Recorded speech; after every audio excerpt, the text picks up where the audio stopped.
Andri Tejadharma, warga negara Indonesia, melalui kuasa hukumnya Japaris Sihombing SH, Senin siang kemarin, mengadu ke Komisi 3 DPR RI, usai menjadi korban penyitaan paksa harta pribadinya oleh PUPN dan KPKNL. Pasalnya, penyitaan dilakukan jajaran Kementerian Keuangan itu, berdasarkan salinan kasasi yang dapat dipastikan palsu. Sebab, Mahkamah Agung sendiri, secara tegas telah menyatakan tidak pernah menerima permohonan kasasi perkara tersebut. Bagaimana mungkin ada putusan, kalau perkaranya saja tidak ada, kata Japaris. Berikut petikan lengkap pernyataan Japaris kepada wartawan di gedung DPR. Iya, jadi makasih teman-teman media. Hari ini kita datang ke Komisi 3 untuk menanyakan perihal surat kita atas permohonan audiensi terkait kasus bank sentris yang sampai saat ini belum ada jawaban dari Komisi 3 atas surat kita sebelumnya bulan Februari. Nah, hari ini kita sudah tanya ke sekretariat, katanya sih sudah masuk ke Komisi 3-nya dari bagian persuratan dan akan ditindaklanjuti untuk permohonan audiensi yang kita mohonkan.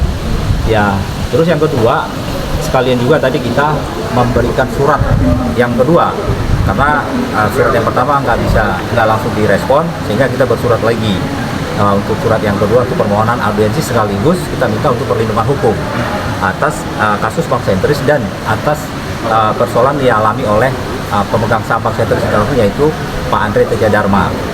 Nah, dalam surat kita itu kita hanya meminta supaya Komisi 3 DPR RI selaku lembaga yang berwenang yang bisa kita harapkan untuk memanggil oknum-oknum atau pihak-pihak terkait menyangkut kasus persoalan bank sentris ini, karena kasus ini memang sangat-sangat dijolimi lah klien kami ini oleh pihak-pihak dari oknum-oknum BI, baik dari Kementerian Keuangan, BPPN yang sekarang telah menjadi BPPN, dan Satgas DLBI. Ya, sekarang Satgasnya memang sudah tidak diperpanjang lagi, tapi apapun itu sudah menyisakan persoalan yang semakin ribet, yang membuat klien kami Pak Andri Tejadharma ini semakin jauh mengalami keterpurukan akibat perbuatan yang dilakukan oleh oknum-oknum tersebut, sehingga kita membuat laporan atau perlindungan hukum ke Komisi 3 DPR RI supaya nanti melalui Komisi 3 DPR RI ini menerima kita dengan prinsipal kita untuk menjelaskan secara rinci terkait persoalan yang dihadapi oleh klien kami dan juga bank sentris internasional. Japaris menegaskan ada penggelapan uang negara oleh oknum-oknum di Bank Indonesia. Ia berharap Komisi 3 dapat memeriksa semua oknum yang terlibat.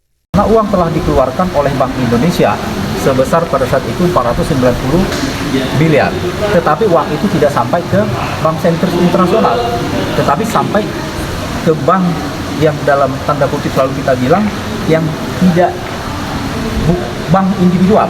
Sementara kan tidak boleh ada di Bank Indonesia itu bank individual yang kita tidak tahu siapa itu pemiliknya.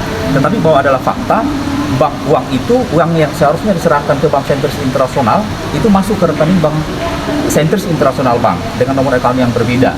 Nah, sehingga oleh Komisi 3 ini perlu untuk menelusuri dan menindaklanjuti atas pengaduan kita supaya uang yang keluar dari BI ini ketahuan kemana ujung pangkalnya gitu loh, kemana uang itu mengalir. Nah, otomatis kan DPR RI ini kan berwenang untuk memanggil pihak-pihak yang terkait atau oknum terkait, karena ini menyangkut pemerintahan, keuangan negara. Dan selanjutnya Japaris juga memaparkan berbagai persoalan menyangkut bank sentris dan pemegang sahamnya Andri Tejadharma yang telah mengalami kezaliman selama 27 tahun sejak 1998, tanpa satu institusi negara yang peduli akan penderitaan maupun kebenaran atas persoalan yang sesungguhnya. Kini harapan disandarkan pada Komisi 3 DPR sebagai wakil rakyat. Demikian news komen kali ini.